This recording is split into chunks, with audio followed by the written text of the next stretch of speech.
सबसे पहले मिस्टर जगन्नाथन, आपसे ये जानना चाहेंगे कि ये जो अनाउंसमेंट हुआ है बाई बैक का, इसको लेकर के लोग कई तरह के कयास लगा रहे हैं कि दरअसल कितना बाई बैक होगा, कितने शेयर्स निकाले जाएंगे और उसके बाद शेयर होल्डर को एक्चुअली कितना फ़ायदा होगा। मेरे ख्याल से शेयर होल्डर को ज़्यादा फ़ायदा नहीं होगा, ये मैनेजमेंट को ही ज़्यादा फ़ायदा होगा। उनको मालूम था पहले से ही कि प्रॉफिट घटने वाला है और बिजनेस थोड़ा डाउन हिल जा रही है, इसलिए शॉक अब्जॉर्ब करने के लिए उन्होंने बायबैक का अनाउंसमेंट किया है।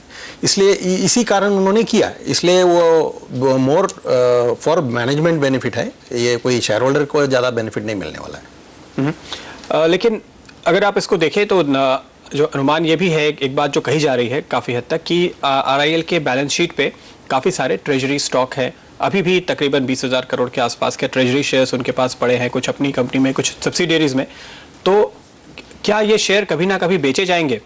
क्या इस दौरान कंपनी शेयर नहीं बेचेगी तो रिलायंस का जो मैनेजमेंट है या जो कंपनी है वो जब तक ये बाईबैक खुला है तब तक नेट क्या शेयर खरीद रही होगी या बेच रही होगी? मेरे ख्याल से मैनेजमेंट दोनों ही करेगी, क्योंकि जो ट्रेजरी स्टॉक जो रिलायंस पेट्रोलियम के मर्जर के पास जमा हुए हैं उनको तो उन्हें बेचना पड़ेगा, नहीं तो वैसे एक्सटिंग्विश हो जाएंगे। इसलिए इससे तो बेटर है कि वो मार्केट में धीरे धीरे करके बेचें। अभी जब बायबैक करना है वो तो खरीदने के प्लान है, इसलिए एक साइड में शायद सेल होगा ट्रेजरी स्टॉक का और दूसरे साइड में शायद खरीदी भी जाएगी। इसलिए मेरे ख्याल से नेट दोनों थोड़ा बैलेंस हो जाएगा और नेट परचेस बहुत ही कम होगा। मिस्टर नैनन, ये जो ट्रेंड है बाईबैक का, हम देख रहे हैं कि अब रिलायंस भी दुनिया की सारी बड़ी तेल कंपनियों के लिस्ट में आ गया है। सारी कंपनियां मोस्टली जब इस तरह का मुश्किल का वक्त होता है, दुनिया में बड़ी जो कंपनीज हैं वो बाईबैक करती रही हैं। तो क्या ये आप वाकई उसी ट्रेंड में लेकर देखेंगे कि ये बिजनेस ही ऐसा है, डाउन साइकिल में आपके पास कोई और ड्राइवर नहीं दिखता, कोर बिजनेस कमजोर हो जाता है तो आप बाईबैक करके सपोर्ट करते हो, या ये RIL की अपनी खुद की कोई प्रॉब्लम है? मेरे हिसाब से दोनों चीज़ों का एक कॉम्बिनेशन है। एक तो RIL की खुद की प्रॉब्लम है, दूसरी बात उनके पास कैश काफ़ी है, तो एंड शेयर प्राइस जो है मार्केट में गिरती जा रही है, तो some kind of cosmetic support देना चाहिए to kind of to shareholders को भी कुछ तसल्ली हो जाए कि मैनेजमेंट के हिसाब से फेयर वैल्यूएशन क्या है शेयर का। ये सब रखते हुए उन्होंने ये अनाउंस किया है। लेकिन चूंकि RIL शेल गैस के काफ़ी ब्लॉक्स एक्वायर करने में लगी है और उन्होंने ये भी कहा है कि वो और भी एसेट्स को एक्वायर करना चाहते हैं, आप चूंकि दुनिया के इस एनर्जी कारोबार को, पेट्रोलियम कारोबार को करीब से देखते हैं, क्या दूसरे ऑप्शंस नहीं हैं? क्या इस कैश से आप ज़्यादा अच्छे वैल्यूएबल एसेट्स नहीं खरीद सकते? इंडिया में तो कुछ नहीं है, जो भी खरीदना है उनको बाहर से ही खरीदना हो, क्योंकि India is not Saudi Arabia, India is not Iraq. हमारे पास जियोलॉजिकली हम इतने रिच नहीं है कि हमारे पास तेल और गैस होगा, तो बाहर ही जाना होगा। बाहर जाना मतलब कहाँ जाओगे आप? जाना है तो ऑयल एंड गैस जो एसेट्स है जहाँ भी आप देखो वो सब मेरे ख्याल से अभी सभी बड़ी कंपनियों के पास है। रिलायंस जो कंपनी उनका जो साइज़ के हिसाब से उनको बड़ी बिग टिकट खरीदी करना चाहिए। उनको छोटा खरीदी से उनका कुछ it will not improve their profile और their presence in the global market. तो उनके लिए तो यही चॉइस था कि आप जाए नया सेक्टर में जाए, शेल गैस जो नया सेक्टर है, इमर्जिंग सेक्टर है, तो उसी में कुछ करना चाहिए उनको। That is the only option left for them. तो यानी फ्री कैश है अभी दरअसल कंपनी के पास, जिसका वो इस्तेमाल बाईबैक के तौर पे कर रहे हैं, क्योंकि दूसरे निवेश के मौके नहीं दिखाई दे रहे। देवेन चौकसी हमारे साथ जुड़ चुके हैं। देवेन भाई, जो हम पहले चर्चा कर रहे थे कि अगर जो उनके ट्रेजरी स्टॉक्स हैं उनको ही एक्सटिंग्विश कर दिया जाए तो भी जो ये कोशिश है कि हम EPS को बूस्ट कर दे, बुक वैल्यू को बढ़ा दे, नंबर ऑफ शेयर्स कम करें इस बाईबैक के जरिए, तो वो टारगेट अचीव किया जा सकता था। क्या वो बेहतर रास्ता नहीं होता? शायद हो सकता था। आई think the alternative is always existing and probably I think they could have exercise that particular alternative. But जहाँ तक मैं समझता हूँ यहाँ पे एक चीज ऐसी बनती जरूरी कि you return the cash to shareholders when you can not use that cash. So I think through buyback they have probably I think chosen this route कि शेयर होल्डर को कैश पार्टली रिटर्न कर देवे, and at the same time I think जो capital reduction होती है तो उससे एक इनडायरेक्ट बेनिफिट ये बनता है कि ऑटोमेटिकली अपना RSE के रेशियोज जो है वो थोड़े इम्प्रूव होते हैं। ऑल अलोंग आई थिंक एक चीज़ हमने दूसरी भी देखी है कि बायबैक का जो एक दूसरा मतलब ये होता है कि in adverse market, adverse situation in business, very I think the business is in particular quarter has not done well और सब्सिक्वेंट क्वार्टर के अंदर वापस वो एक बार स्टेबलाइज हो सकता है. तो I think in order to protect the price from going down and give a true picture to the investor, maybe I think this buyback has been announced in true sense. So मैं ऐसा मानता हूँ कि given the options, I think probably buyback may be a better choice which they have exercised, and probably I would accept it that yes, many of the investors would find it I think very attractive at this point of time to accept the buyback kind of an proposition vis-a-vis the proposition on extinguishing these shares. Okay, core business का जो आपने मुद्दा उठाया है उस पर तो हम आगे लौट कर आएंगे, लेकिन एक आखिरी सवाल यहाँ पर इस बाईबैक को लेकर यह आता है कि 2009 से लेकर के और 2010 के आखिर तक या 2011 की शुरुआत तक, जब तक मार्केट तेजी के मूड में था, रिलायंस अंडर परफॉर्म करता रहा. करीबन 1100 के आसपास आते ही वहां सेलिंग शुरू हो जाती थी. जब हम आपके जैसे एक्सपर्ट से पूछते थे तो यही कहा जाता था कि कंटिन्यूअस सप्लाई है कंपनी की ओर से, ट्रेजरी स्टॉक्स बेचे जा रहे हैं. अब यहां से आगे चूंकि कंपनी अब बाईबैक का अनाउंसमेंट कर चुकी है, तो क्या ये जो एक टेक्निकल प्रेशर था वो दरअसल निकल जाएगा और अब ये एक टेक्निकल सपोर्ट में बदल जाएगा? आप ये उम्मीद करेंगे कि इसकी वजह से रिलायंस अब बाजार से बेहतर रिटर्न देने लगेगा? नहीं, जरूरी नहीं है. आई थिंक कि मार्केट से रिटर्न बेटर मिले, क्योंकि यहाँ पे जो बायबैक का प्राइस अनाउंस किया है उसके अंदर एक तकनीकी तरीके से ऐसा भी देखा जा सकता है कि कैश मार्केट में से आप शेयर बाय करो और डेरिवेटिव मार्केट में आप शेयर हेज कर दो, क्योंकि आपने जो बायबैक का प्राइस 870 रखा है which is I think higher than the cash market price at this point of time substantially. और जो हिसाब से कंपनी के नतीजे हैं वो हिसाब से मैं नहीं मानता हूँ कि कैश मार्केट के अंदर बहुत जोर से भाव बढ़ेगा. One of the buyback price is higher. So to a greater extent, I think एक arbitrage situation हो जाता है, wherein I think the cash market price will become a floor and the derivative market I think would probably offer as a ceiling. So to a greater extent ये arbitrage जो situation है उसके अंदर around a buyback price के आसपास company जो market में traders है वो ट्रेडर्स मार्केट के अंदर एक बार short options call option short कर सकते हैं. So to a greater extent I think this is not going to be the situation कि जिसके हिसाब से आपको भाव एक साथ में बड़ा दिखाए. मेरे ख्याल से आई थिंक यहाँ पे एक बार कैप भी लग चुकी है, जहाँ पे फ्लोर का सवाल है, फ्लोर मिल रहा है, but at the same time I think the cap भी लग चुकी है. तो it is an arbitrage situation as I would call it. Okay, तो दायरे में घूमते हुए बाजार को आप देख रहे हैं, यानी सब कुछ फिर पूरा दारोमदार होगा कंपनी के कारोबार पे. कितनी कमाई रिफाइनिंग से होती है, कितना पेट्रोकेमिकल से और कितनी गैस निकलती है KG-D6 से, इन पर ढेर सारे सवाल लगे हुए हैं. इन सवालों के जवाब लेंगे अपने सारे एक्सपर्ट से एक ब्रेक के बाद.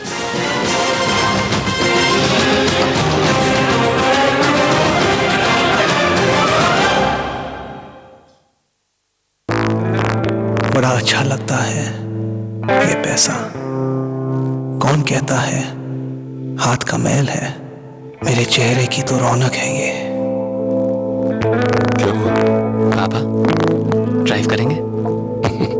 20 साल हो गए गाड़ी चलाए हुए, और फिर तेरी गाड़ी में न गियर है न क्लच है. ट्राई तो कीजिए. कौन कहता है नींद उड़ाता है, इतना कुछ देता है कि झपकियां भी बोझ लगती है. पापा क्यों ना टर्नर रोड से चले? कौन कहता है किस्मत नहीं बदल पाता. गेट आउट, बॉल नहीं मिलेगा, औकात है तो दूसरी खरीद के लाओ. सुरेंद्र तू? अरे इधर से गुजर रहे थे, तुम दिखाई दे गए, सोचा मिलते जाएं. अच्छा, बहुत बड़े हो गए हो तुम लोग. अच्छा अब देर हो रही है, फिर कभी मिलेंगे. जो लोग अक्लमंदी से कमाते हैं किस्मत को ठेंगा दिखाते हैं. CNBC आवाज उन्हीं का चैनल है. CNBC आवाज, वक्त से पहले किस्मत से ज्यादा. मैंने तो इसे घूंघट में देख के पसंद कर लिया था. बेटी तुम भी कुछ बोलो इसके बारे में.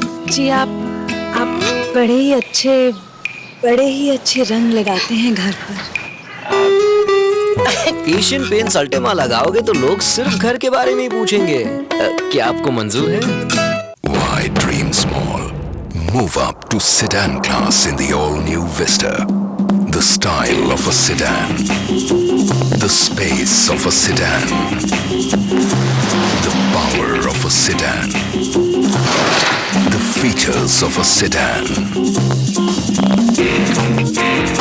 The all-new Vista sedan class.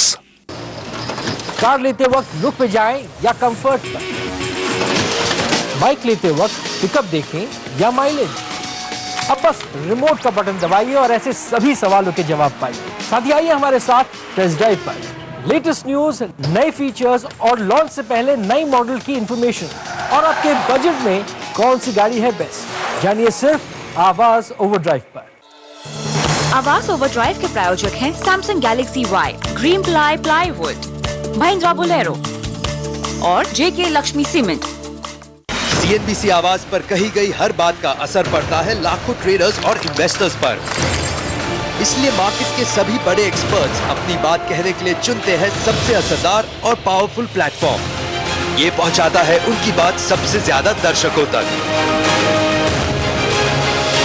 Business news में सबसे बड़ा दाव, CNBC आवाज, देश का number 1 business channel. Welcome to the future of business news. With CNBC TV 18 Prime HD. A service designed to change the very landscape of business news. Inspiring you with cutting-edge analysis. Carpet bombing you with 360-degree perspective. And powering your decision-making. India's first business news channel in HD. CNBC TV 18 Prime HD.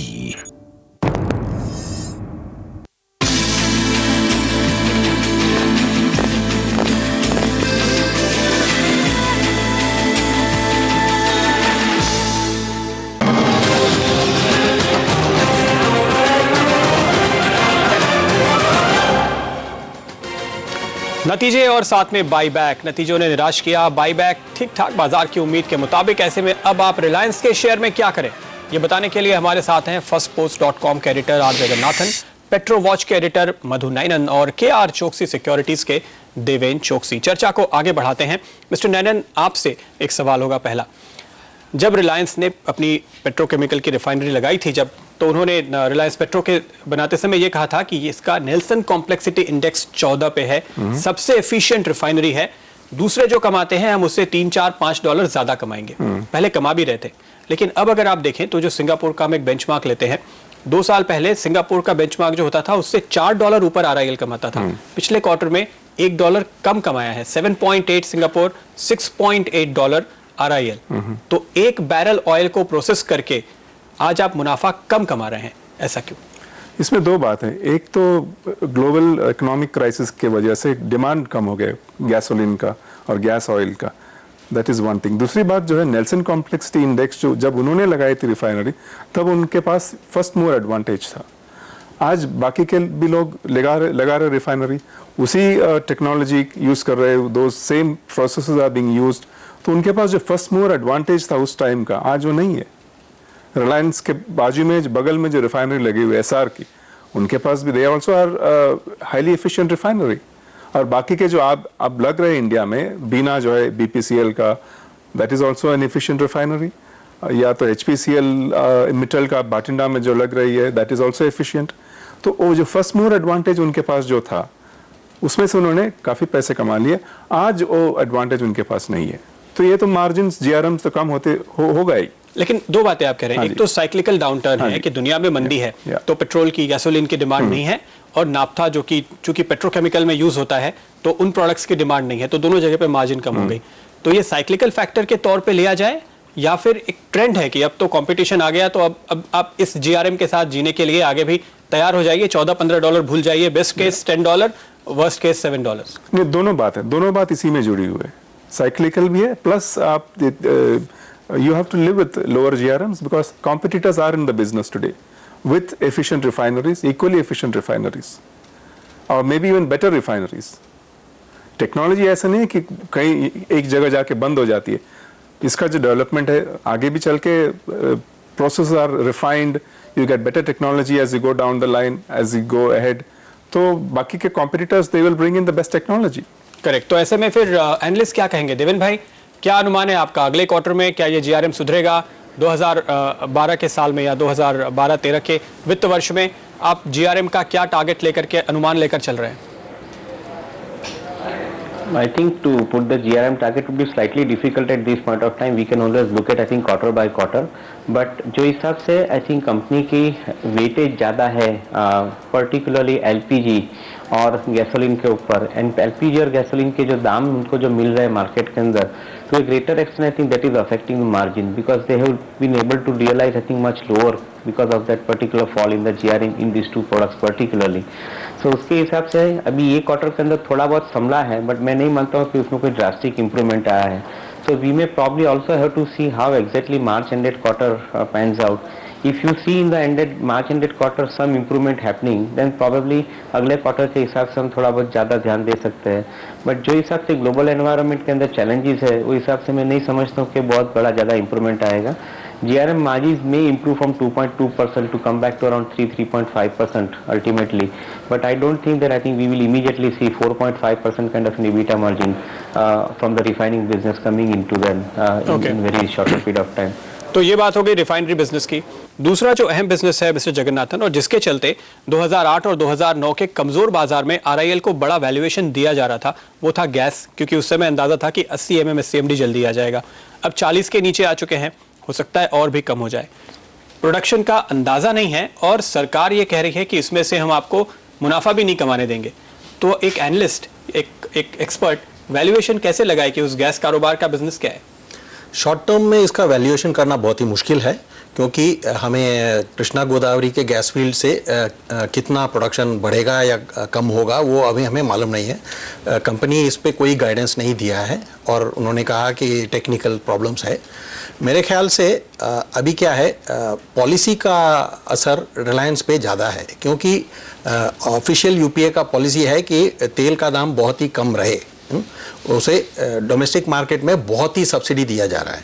इसके कारण रिलायंस एक अलग किस्म का company बन गया है, जहाँ पे प्रोडक्शन डोमेस्टिकली हो रहा है, लेकिन 60% उनका एक्सपोर्ट हो रहा है. यानी रिलायंस हर 5 रुपए कमाने में 3 रुपया उनको एक्सपोर्ट से मिल रहा है, which means that 2/3 of the company depends on the export market, और ग्लोबल इकोनॉमी में जो हो रहा है वो उनको इम्पैक्ट करेगा.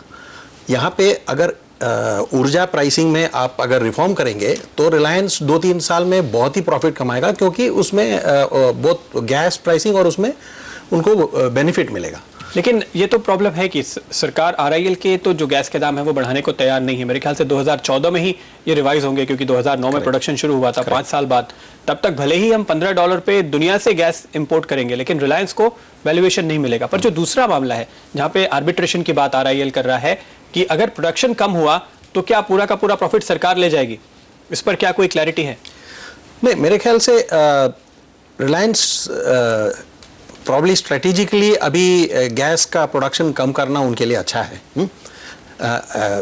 टेक्निकल रीज़न के कारण हुआ है या और कोई कारण के हुआ है, लेकिन ये अभी कम करना ठीक ही है, क्योंकि जब लैंडेड कॉस्ट $10-12 है और इन्हें कह रहे हैं कि आप $4 में बेचिए, तो कोई आदमी अपना एसेट को इतना डिस्काउंट में नहीं देने वाला है. अभी नेक्स्ट 2 इयर्स में एनर्जी सब्सिडीज फोर्सिबली चेंज होंगे, क्योंकि हर फील्ड में प्रॉब्लम है. गैस प्राइसिंग में प्रॉब्लम है, पावर प्राइसिंग में प्रॉब्लम है, फर्टिलाइजर प्राइसिंग में प्रॉब्लम है, सब में है. और सब्सिडीज गवर्नमेंट को बहुत डिस्ट्रॉय कर रही है बजट को. इसलिए ये एनर्जी पॉलिसी अभी चेंज होने वाला है. इसलिए अगर जब तक वो अपना प्रोडक्शन कम रखें, कंपनी के लिए अच्छा है, देश के लिए अच्छा नहीं होगा, लेकिन कंपनी के लिए तो अच्छा है. ओके. तो यहाँ पे जगन्नाथन साहब ऑप्टिमिस्टिक है कि कुछ सुधार होंगे, और RIL केवल अपने कारोबार की कमजोरी का ही शिकार नहीं है, सरकारी पॉलिसीज का भी शिकार है, जिसके चलते आप ये वीकनेस आज इनके नतीजों में देख रहे हैं. तो काफी कुछ दारोमदार मैनेजमेंट के साथ साथ देश के मैनेजरों के ऊपर भी जाता है. लेकिन ऐसे में एक्सपर्ट अभी भी मान रहे हैं कि ये स्टॉक अपने अच्छे खासे बॉटम वैल्यूएशंस पर है और शायद अट्रैक्टिव है खरीदारी करने के लिहाज से, बशर्ते कि लंबा नजरिया रखे, या फिर अभी दूर रहना चाहिए, कुछ क्वार्टर्स की और दिक्कत बाकी है. सवाल का जवाब एक ब्रेक के बाद.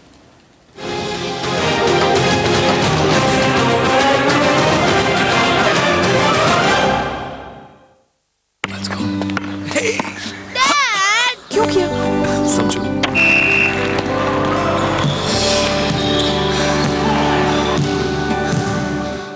जिंदगी के खेल में भी जीतने के लिए आपके लाडले को चाहिए आपकी समझ और एक भरोसेमंद साथी। LIC चिल्ड्रंस प्लान्स, जिंदगी भर जीत का वादा। Speed Post, binding the whole world in one thread. With its fast, secure, economical and reliable delivery system that reaches in India and across the globe. Speed Post from India Post. Discover the joy of communication. Tata Motors पेश करते हैं जनवरी का यादगार offer अपने SUV range पर 2 लाख रुपए तक के फायदे। अधिक जानकारी के लिए नजदीकी टाटा मोटर्स डीलरशिप पर पधारिए। हर रोज सुबह बाजार खुलने से पहले जानिए आज रणनीति खरीदने की होगी। सिर्फ 1 घंटे में 40 स्टॉक्स जिनमें होगी कमाई। मीडिया कंपनी बजिंग रह सकती है, जिन्हें चुनते हैं हम जांच कर परख कर। आपको ज्यादा दाव FNO स्टॉक्स पर लगाना चाहिए। स्टॉक 2020 सिर्फ CNBC आवाज पर।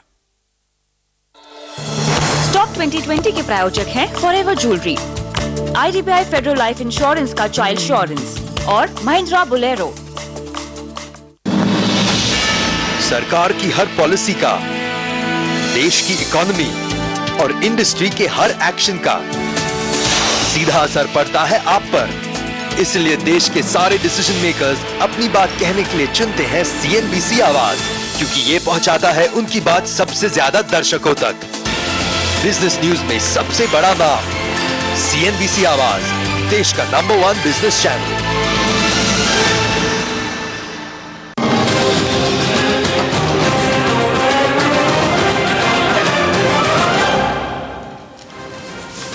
स्वागत है आपका एक बार फिर। रिलायंस के नतीजों और बायबैक के अनाउंसमेंट के बाद हमारी चर्चा जारी है। एक इंपॉर्टेंट चीज जो इन नतीजों से निकल कर आती है, अब उस पर आप सभी का ध्यान दिलाना चाहेंगे, वो ये है कि रिलायंस के 3 कारोबार हैं। उनके पास एक बड़ी रिफाइनरी है, उसके साथ साथ लगा हुआ पेट्रोकेमिकल का प्लांट है और साथ ही साथ उनके पास गैस और ऑयल के एसेट्स हैं। कहां से कितना मुनाफा, यह है प्रॉफिट बिफोर टैक्स जो हमने ढूंढा है। देखिए, पेट्रोकेमिकल से कमाई हो रही है 2150 करोड़ रुपए, रिफाइनिंग से हो रही है 1700 करोड़ से भी कुछ कम, और इनके बीच में है ट्रेजरी इनकम, यानी जो कैश है कंपनी के पास तकरीबन 250 से 300 रुपए प्रति शेयर के बराबर, उसका इस्तेमाल करके, उसके जरिए ट्रेडिंग करके या शायद उसको बैंक के FD में डालकर या किसी म्यूचुअल फंड में डाल करके ज्यादा मुनाफा कमा रही है कंपनी बनिस्बत की रिफाइनरी और ऑयल एंड गैस कारोबार के। मिस्टर जगन्नाथन, क्या ये अच्छी बात है या ये चिंता की बात है? क्योंकि उस कैश से तो हम और आप भी आराम से एक फंड में डाल करके या किसी बैंक के FD में डाल के कमा सकते हैं, फिर ये पैसा हम शेयर होल्डर्स ने रिलायंस को क्यों दिया है? हाँ, अगर लॉन्ग टर्म ये पैसा सिर्फ तिजोरी में रहे या बैंक डिपॉजिट में रहे तो डेफिनेटली कंपनी के लिए प्रॉब्लम हो सकता है और उसे रिटर्न करना चाहिए, या तो बायबैक से करना चाहिए या तो इनफैक्ट बायबैक की भी ज़रूरत नहीं थी। अगर आप स्पेशल डिविडेंड करके दे देते हैं वो भी हो सकता है। सो कैश रिटर्न करने के लिए तो अनेक उपाय हैं, वो कर सकते हैं। लेकिन अभी क्या है कि जब 75,000 करोड़ उनके तिजोरी में है कैश या कैश इक्विवेलेंट में, उसका अगर आप 8-9% का रिटर्न भी देते हैं वो रिफाइनिंग मार्जिन से ज़्यादा है और पोस्ट टैक्स भी रिफाइनिंग मार्जिन तक, इसलिए एक विदाउट एनी रिस्क आप उतना कमा सकते हैं। अगर ये शॉर्ट टर्म प्रॉब्लम है तो अच्छा है, गुड थिंग टू कीप, लेकिन लॉन्ग टर्म इसको अगर एसेट्स रियली उससे ज़्यादा रिटर्न नहीं होता है तो ये कैश रिटर्न करना चाहिए। बिल्कुल, और शायद वो यहाँ पे कंपनी कर भी रही है। लेकिन एक और कैलकुलेशन यहाँ पे जो निकल कर आया है देवेन भाई, वो ये है कि अगर आप 9% ट्रेजरी से कमा रहे हैं आज की तारीख में, अगर 7 भी कमाएं तो भी आपकी EPS ज़्यादा बढ़ेगी, कम से कम 3-3.5% का कंट्रीब्यूशन या 10,400 करोड़ आपको EPS में दे सकते हैं। इस समय बाईबैक से जो आप शेयर कम करेंगे तो EPS करीब 1.5% ही आपकी बढ़ेगी। तो ट्रेजरी में इन पैसों का इस्तेमाल बेटर होता था बाईबैक की जगह। Well, I think you can always argue कि ट्रेजरी में इसका इस्तेमाल थोड़ा बेटर होता था, बट जहाँ तक मैं समझता हूँ कि आई थिंक इक्विटी कैपिटल जो बाईबैक करने का जो एक मकसद है, वो मकसद ये है कि मार्केट के अंदर उसकी ट्रू वैल्यू रिफ्लेक्ट करने के लिए इन्वेस्टर को कॉन्फिडेंस दिया जाए। Otherwise in an adverse situation in the business, investor शायद मार्केट के अंदर थोड़ा नर्वस हो सकता है और मार्केट का इन्वेस्टमेंट अपना बेच सकता है। तो to prevent investor from getting into that kind of an act, I think buyback is a suggestive act that I think the valuation is intact for the company and there may be some good opportunities going forward from the reserved cash that they have got. Deven भाई, इसी argument को अब ठीक है उल्टा करके देखते हैं। 250 से 300 करोड़ तो 300 रुपए पर शेयर का तो आपको कैश मिल रहा है। इसका मतलब आज ये शेयर जो है पिछले 2008 या 2009 के बॉटम के मुकाबले भी कहीं ज़्यादा सस्ता है और ये बेहतरीन मौका है खरीदने का, जबकि शायद कंपनी अपने कारोबार के लिहाज से, गवर्नमेंट पॉलिसीज़ के लिहाज से सबसे मुश्किल वक्त से गुजर रही है। Exactly, I think you just put the right words. क्यों हिसाब से आई थिंक ये बाइंग की अपॉर्चुनिटी है, क्योंकि जो 250 से 300 रुपया पर शेयर का जो आपका कैश है बैलेंस शीट के अंदर, वो कैश जब भी इनऑर्गेनिक ग्रोथ के लिए यूज करेंगे तभी आई थिंक उसके ऊपर करीबन 20% के आसपास का आरओसी आप जनरेट कर सकते हैं। But till that time I think it will generate on its own the treasury income. उसके साथ में हम देखें तो ये बिजनेसेस जो है उसके अंदर उन्होंने 2 नए वर्टिकल्स डेवलप किए हैं। एक जो वर्टिकल है वो 4G का वर्टिकल है जो इंफ्राटेल के अंदर है, और दूसरा वर्टिकल है तो रिटेल का वर्टिकल है, जिसके अंदर भी आगे बढ़ के काफ़ी अच्छा ग्रोथ आ सकते हैं, because retail business ultimately will run on a negative working capital after a while, after once it establishes. और जो 4G का जो बिजनेस है उसके अंदर ज़्यादातर इनकम आपको आएगी सब्सक्रिप्शन रेवेन्यू, एडवर्टीजमेंट रेवेन्यू और कंटेंट सेलिंग से, ना कि मोबाइल बिजनेस से। So to a greater extent I think this 2 verticals have a lot of potential. और मेरा ऐसा मानना है कि जो आज की तारीख में रिलायंस 20-25 हज़ार करोड़ की प्रॉफिट बेस की कंपनी है, वो ये 2 वर्टिकल को ऐड होने के साथ में I think it could go up to somewhere around 40,000 crore kind of a profit base, so which is a very very powerful kind of a proposition for any company. Okay, तो देवेन भाई आप ये मान रहे हैं कि ये सही मौका है खरीदारी करने का। मिस्टर जगन्नाथन जैसे कि कह रहे हैं कि पॉलिसीज के लिहाज से शायद बहुत बुरा वक्त है, गवर्नमेंट मजबूरी में ही सही लेकिन आगे रिफॉर्म करेगी शायद अगले साल भर के अंदर। एक आखिरी सवाल मिस्टर नैनन आपसे हो ये कि एनर्जी कंपनी है, ग्लोबल साइकिल होते हैं, उस लिहाज से कितने क्वार्टर्स और कमजोर हो सकते हैं जो शायद अट्रैक्टिव शेयर है तो आपको मौका देते रहेंगे खरीदारी का, या अगर आपने आज ले लिया तो उतने वक्त इंतजार करना पड़ेगा?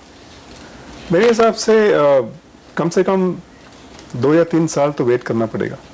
ओके, यानी रिलायंस इंडस्ट्रीज जो एक प्रीमियर पोजीशन में हुआ करती थी, जिस तरह के वैल्यूएशन इन्होंने पहले कमांड किए हैं, शायद वहां तक पहुंचने के लिए नंदन साहब कह रहे हैं कि 3 साल आपको पूरी क्लैरिटी के लिए इंतजार करना पड़ेगा। पर देवेन भाई की राय है कि इस वक्त इन्वेस्टमेंट का अच्छा मौका है, हो सकता है लेकिन इंतजार थोड़ा लंबा हो जाए, क्योंकि सरकार की पॉलिसीज का भी बड़ा असर पड़ने वाला है। तो इन ढेरों फैक्टर्स पर नजर रखते हुए आपको आज फैसला करना चाहिए खरीदने या फिर बेचने का। नमस्कार।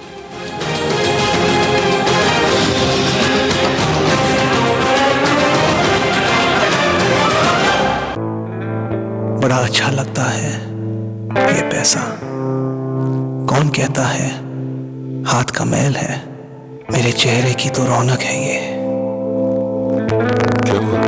पापा ड्राइव करेंगे? 20 साल हो गए गाड़ी चलाए हुए, और फिर तेरी गाड़ी में न गियर है न क्लच है। ट्राई तो कीजिए। कौन कहता है नींद उड़ाता है, इतना कुछ देता है कि झपकियां भी बोझ लगती है। पापा क्यों ना टर्नर रोड से चले? कौन कहता है किस्मत नहीं बदल पाता। गेट आउट, बॉल नहीं मिलेगा, औकात है तो दूसरी खरीद के लाओ। सुरेंद्र तू? अरे इधर से गुजर रहे थे, तुम दिखाई दे गए, सोचा मिलते जाएं। अच्छा, बहुत बड़े हो गए हो तुम लोग। अच्छा अब देर हो रही है, फिर कभी मिलेंगे।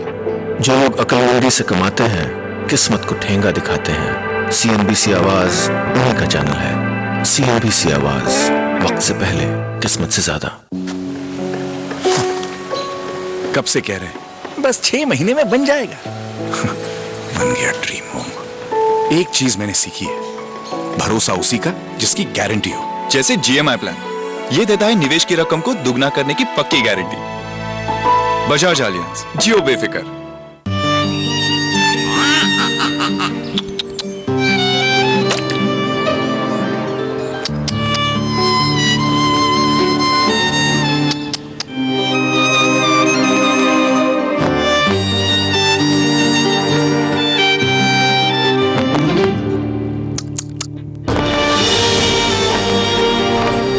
Once in a lifetime offer on the Polo and Vento at your nearest Volkswagen showroom. Volkswagen, das Auto. ये है TVA टीम और आप देख रहे हैं CNBC आवाज।